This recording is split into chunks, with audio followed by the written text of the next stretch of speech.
ईश्वर का धन्यवाद, एक और दिन हमारे जीवन में इस कदर जोड़ा गया है कि हम सोचे भी ना थे, लेकिन परमेश्वर ने हमारे जीवन में उत्तम से उत्तम कार्य किया। कुछ डिस्टरबेंस हुआ था,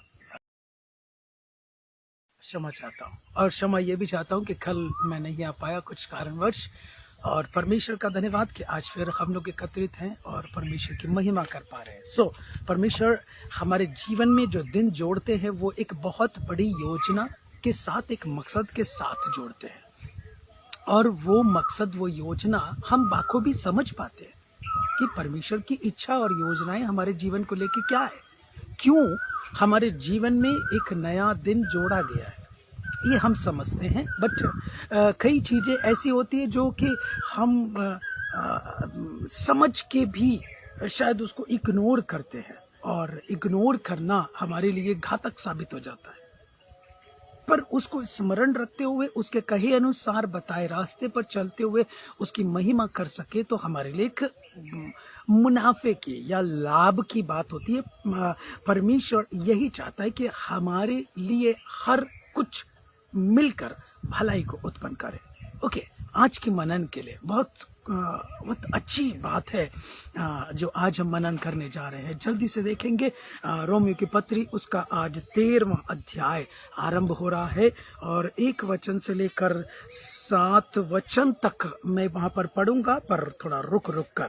ओके, हर एक व्यक्ति शासकीय अधिकारियों के अधीन रहे, क्योंकि कोई अधिकार ऐसा नहीं जो परमेश्वर की ओर से ना हो, और जो अधिकार है वे परमेश्वर के ठहराए हुए हैं। डिस्क्रिप्शन में भी मैंने लिखा, कोई अधिकार ऐसा नहीं जो उसकी ओर से ना हो, सब के सब उसके ठहराए हुए हैं।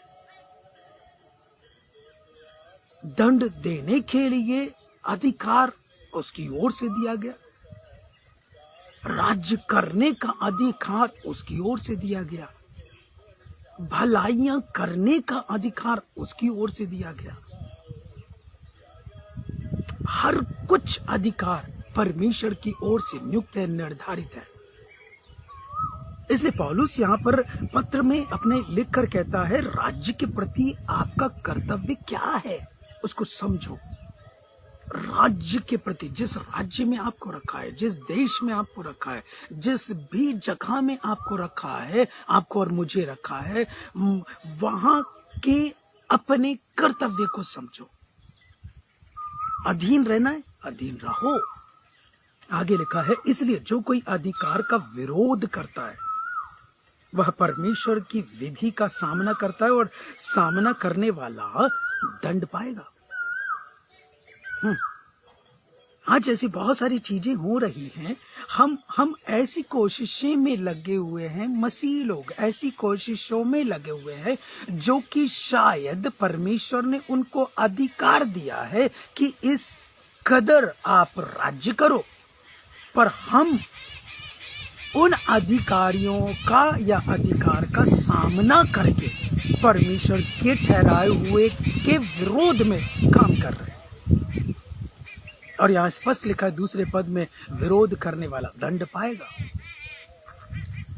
मैं क्यों दंड का अधिकारी हूं? कल मैंने कहा था, कल परसों कहा था, क्या हम दंड का या विरोध का या क्रोध का ढेर लगा रहे हैं, या भलाइयों का ढेर लगा रहे हैं?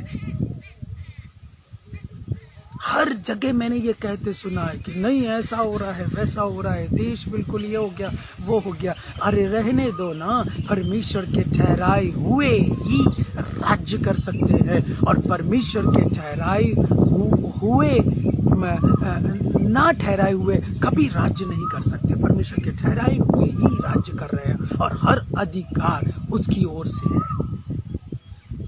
उसका विरोध नहीं, उसका पालन करते हुए आगे बढ़े, उसमें हमारे लिए भलाई है। इसलिए लिखा है, जो वचन आज स्टार्टिंग में है, सब बातें मिलकर भलाई को उत्पन्न करती है यदि हम उससे चिपके रहे, उसमें लगे रहे, उसके मार्ग पर बढ़ते रहे, तो हर बातें मिलकर विरोधियों ने, अधिकारियों ने हमारे ऊपर प्रहार के रूप में या नष्ट करने के रूप में वार किया था, पर वो वार हमारे लिए भलाई को उत्पन्न कर दिया।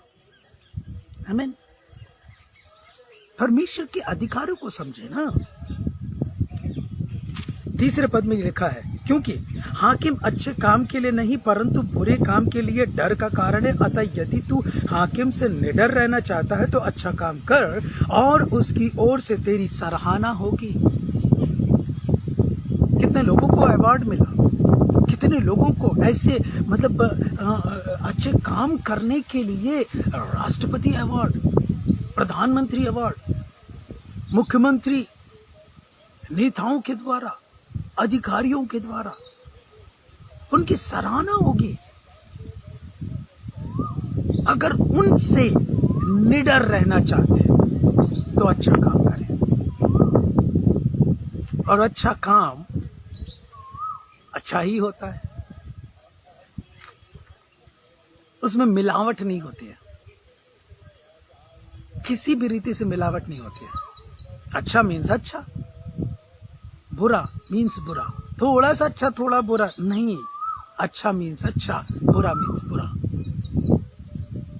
निडर रहकर मतलब कोई कानून आ जाए, कोई बातें आ जाए, कोई अधिकार आ जाए, निडर रहकर हम परमेश्वर में आगे बढ़ेंगे, क्योंकि परमेश्वर की ओर से हम भी ठहराए हुए हैं और अच्छे कामों में लगे रहते हैं, सरगर्म रहते हैं। आमेन, प्रेज़ द लॉर्ड। हाँ, क्योंकि वो तेरी भलाई के लिए परमेश्वर का सेवक है। मैं आगे बढ़ रहा हूँ, चौथा पद पढ़ रहा हूँ। क्योंकि वह तेरी भलाई के लिए परमेश्वर का सेवक है, परंतु यदि तू बुराई करे तो डर, क्योंकि वह तलवार व्यर्थ लिए हुए नहीं और परमेश्वर का सेवक है कि उसके क्रोध के अनुसार बुरे काम करने वाले को दंड दे। परमेश्वर की ओर से ठहराया गया है,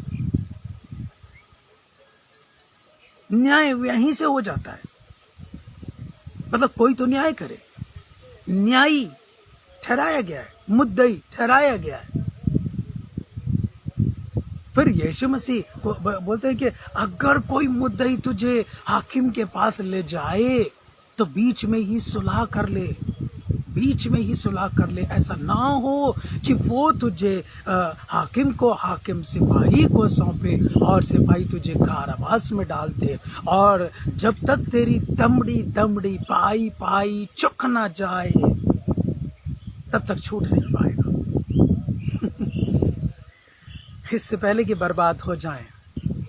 आगे आएगा वो, और कई चीज बहुत समय बाद एक कुरिन्थियों की पत्री में वो सारी चीजें आएंगे।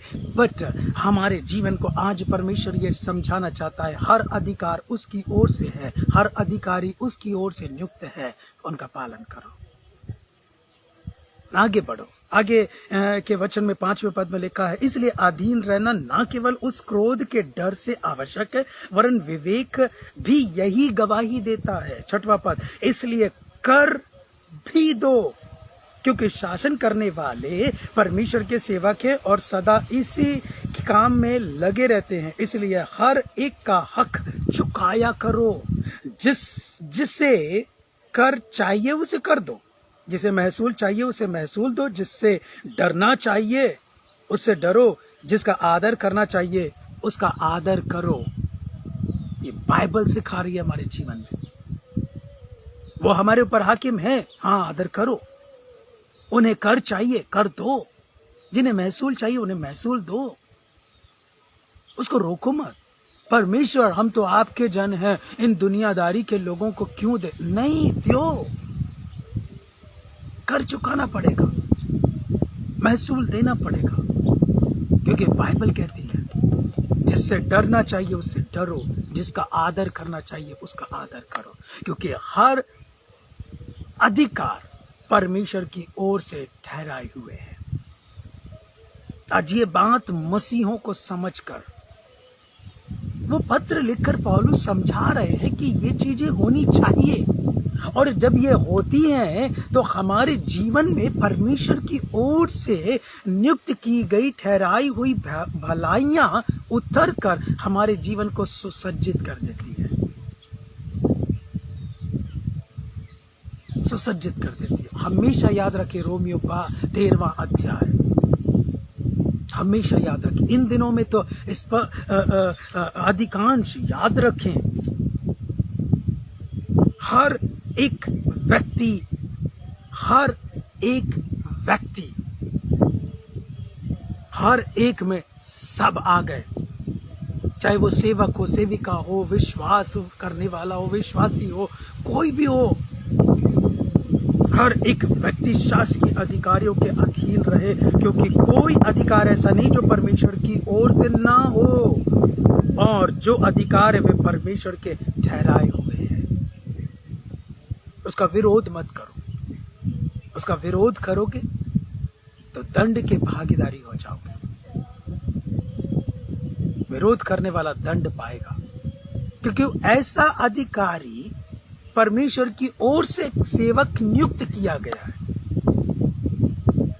आप बोलेंगे परमेश्वर की ओर से सेवक तो भले कामों के लिए नियुक्त किए जाते हैं, हाँ, पर बुरे काम करने वालों को दंड कौन देगा? स्वयं परमेश्वर उतर के नहीं आएंगे, मनुष्यों के द्वारा ही दिया जाएगा।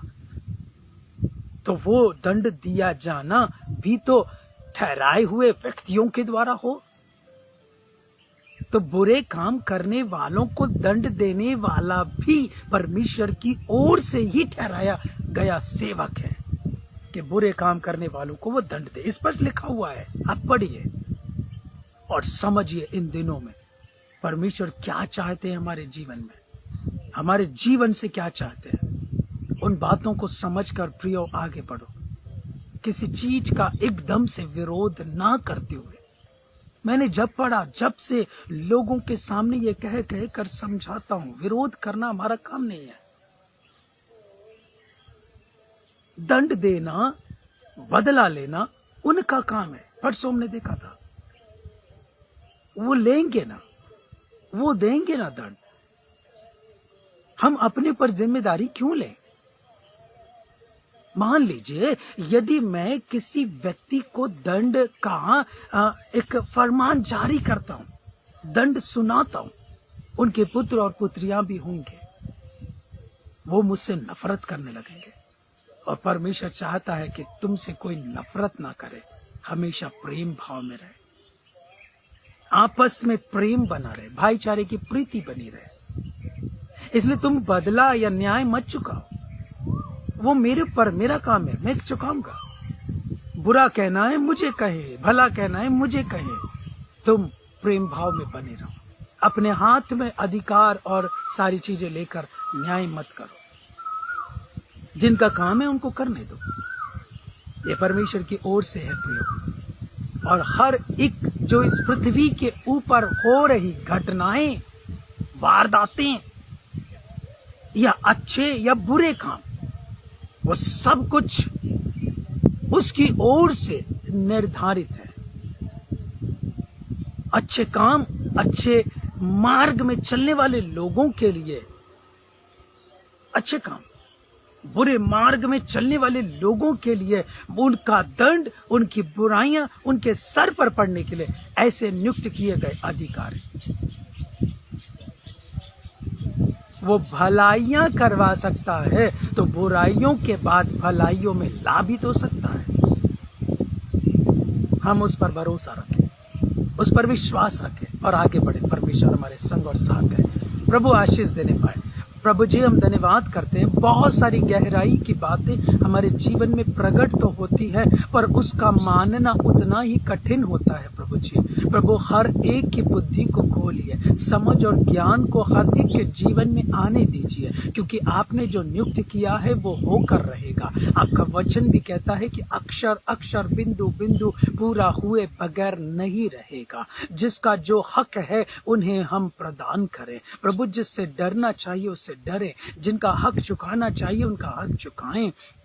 वो परमेश्वर और आपकी एक अद्भुत योजना के तहत जिनका आदर करना चाहिए उनका आदर करें। ओ परमेश्वर, जिनको कर देना, जिनको महसूल देना चाहिए उनको महसूल दें, कर दें, और हम आपकी महिमा कर पाएं। प्रभु, सहायता करिए।